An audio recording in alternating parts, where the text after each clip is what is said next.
वहीं बीजेपी के सांसद निशिकांत दुबे की तरफ से न्यायपालिका को लेकर दिए गए बयान पर अब सियासत गर्माती हुई नजर आ रही है और बीजेपी ने खुद इस बयान से किनारा कर लिया है।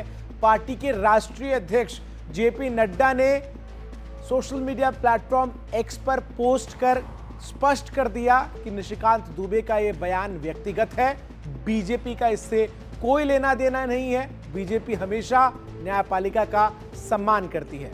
उन्होंने सांसद निशिकांत दुबे ने दरअसल न्यायपालिका पर सवाल उठाए थे। निशिकांत दुबे ने कहा था कि सुप्रीम कोर्ट सीमाओं को लांघ रहा है। वहीं बीजेपी सांसद के बयान पर विपक्ष लगातार हमलावर है, बीजेपी पर निशाना साधे हुए है।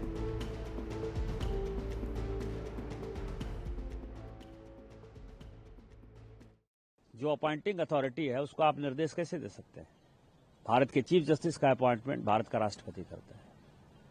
इस देश का कानून भारत का पार्लियामेंट बनाता है। उस पार्लियामेंट को आप डिक्टेट करेंगे? जहां कानून नहीं लिखा हुआ है उसके बारे में यदि प्रीवी काउंसिल या सुप्रीम कोर्ट कोई जजमेंट देती है तो बात समझ में आती है। यहां पूरा जजमेंट लिखा हुआ है कि राष्ट्रपति का क्या अधिकार है, उपराष्ट्रपति का क्या अधिकार है, प्रधानमंत्री का क्या अधिकार है, हमारे पार्लियामेंट का क्या अधिकार है, हमारे सुप्रीम कोर्ट का क्या अधिकार है, हाई कोर्ट का अधिकार है। जब सब कुछ लिखत पढ़त में है तो तुम नया कानून कैसे बना दिए? 3 महीना कहां से लेके आ गए कि राष्ट्रपति को 3 महीने के अंदर फैसला करना है? ये किस कानून में लिखा हुआ है?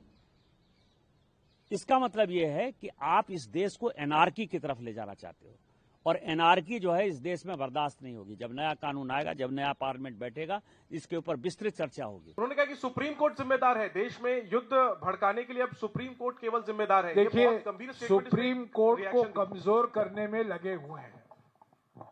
सुप्रीम कोर्ट के जो अधिकार हैं, संविधान जो अधिकार देता है सुप्रीम कोर्ट को, उसको काटने में, उसको कमजोर करने में लगे हुए हैं। संवैधानिक पदाधिकारी भी सुप्रीम कोर्ट के खिलाफ बोल रहे हैं, मंत्री भी सुप्रीम कोर्ट के खिलाफ बोल रहे हैं, सांसद भी, बीजेपी के सांसद भी अभी सुप्रीम कोर्ट के खिलाफ बोलने में लगे हुए हैं। क्योंकि सुप्रीम कोर्ट एक ही बात कह रही है, जब आप कानून बनाते हैं संविधान के बेसिक स्ट्रक्चर के खिलाफ मत जाइए।